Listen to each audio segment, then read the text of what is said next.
I'm Steve Lai in Beijing. Good to have you with me here in Beijing as we wrap up a second day of talks between President Trump and President Xi Jinping that has come to an end here in the Chinese capital. Just to get you across some of the recent lines that have just come in that we've been looking out for, we have details about the possible visit to Beijing by Russia's President Vladimir Putin. So this coming to us via Reuters, quoting the Kremlin. Details of Putin's visit to China have been agreed, a date to be announced soon. President Putin and President Xi will discuss the results of Trump's visit to China during their bilateral contacts. So a clear indication then that President Putin is on his way to Beijing at some point in the near future. Once we get a date on that, we'll bring that to you. In the meantime, getting you up to speed with what's been happening here. Well, President Trump has now departed from Beijing. He left on Air Force One a few hours ago, being seen off the runway by government officials and school children waving flags. Now, earlier in the day, both leaders met at Zhongnan High. That's a highly secure compound in the heart of Beijing where China's top leaders live and work. The first full day of Mr. Trump's trip to China concluded with a lavish state banquet on a visit that appears to signal something of a reset between the rival superpowers. Now, the two sides have been giving differing accounts of what was discussed during a lengthy meeting on Thursday. Mr. Trump said they'd made some fantastic trade deals, but didn't give any details. The US president also told Fox News that Mr. Xi had also offered to help to end the war in Iran. President Xi would like to see a deal made. He would like to see a deal made. And he did offer, he said, if I can be of any help at all, I would like to be of help. Because, he did say that. Yeah, he did say that. And look, anybody that buys that much oil has obviously got some kind of a relationship with him. But he said, I would love to be of help. If I can be of any help whatsoever, he'd like to see the Hormuz Strait open. He said, if I... Now, I spoke to our China correspondent Stephen McDonald earlier and asked him more about the trade deals that were mentioned by President Trump. This is, I suppose, potentially a bit of perspective in terms of what constitutes a deal and what constitutes a bit of a promise to kind of maybe do something.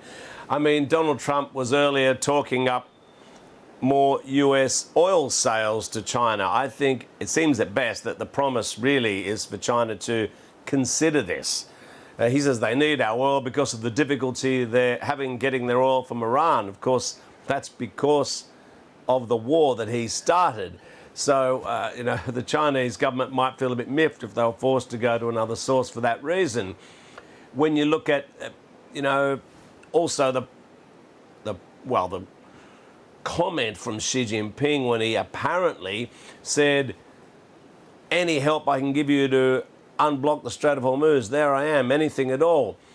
No confirmation from the Chinese side that he's said anything like that, and it doesn't really sound like the type of language you might expect from Xi Jinping, especially when you consider that what the Chinese side has said is necessary to fix that problem is different to what the US side says is necessary. For example, the Chinese government has been calling for a complete cessation of all hostilities, including the US blockade that's being imposed there right now.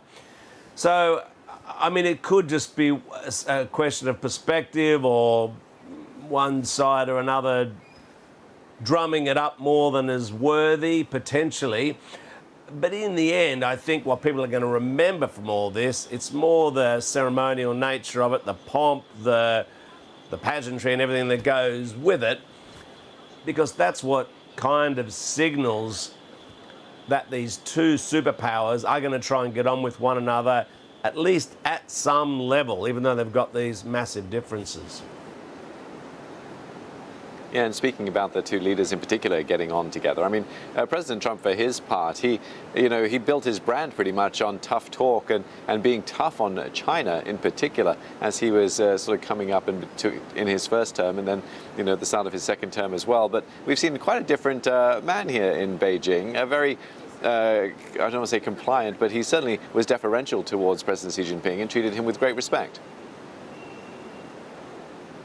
Yeah, right to the end. You can see he was so chuffed even when he left. He's so impressed with the welcome here. I mean, for example, I'll give you a little look at the front page of the Communist Party's main mouthpiece, the Renmin Rubao. Look, it's all about Trump and how fantastic the visit is. It says there, Xi Jinping tong 美国总统特朗普会谈. Basically, that just means that Xi Jinping and Donald Trump had meetings. But, you know, it's all looking very positive, and it's the same throughout the Chinese media here. Donald Trump, of course, happy with the honour guards, the cannon, the cheering children. China knows how to make him feel special, and in that way it kind of works. He is, as you say, a bit more deferential. He's not the show-offy leader he normally is. He knows when he's in Xi Jinping's presence, it's a power equal, and so he treats him in that way. Stephen McDonald there. Now, just a reminder of that bit of news I was giving you earlier, that the Kremlin, via Reuters news agency, have confirmed that details of Putin's visit to China have been agreed, and a date will be announced soon. We'll be keeping our eyes peeled to see what that date is. It could be as early as next week. Anita, back to you. Steve, thank you very much. Steve Lai there.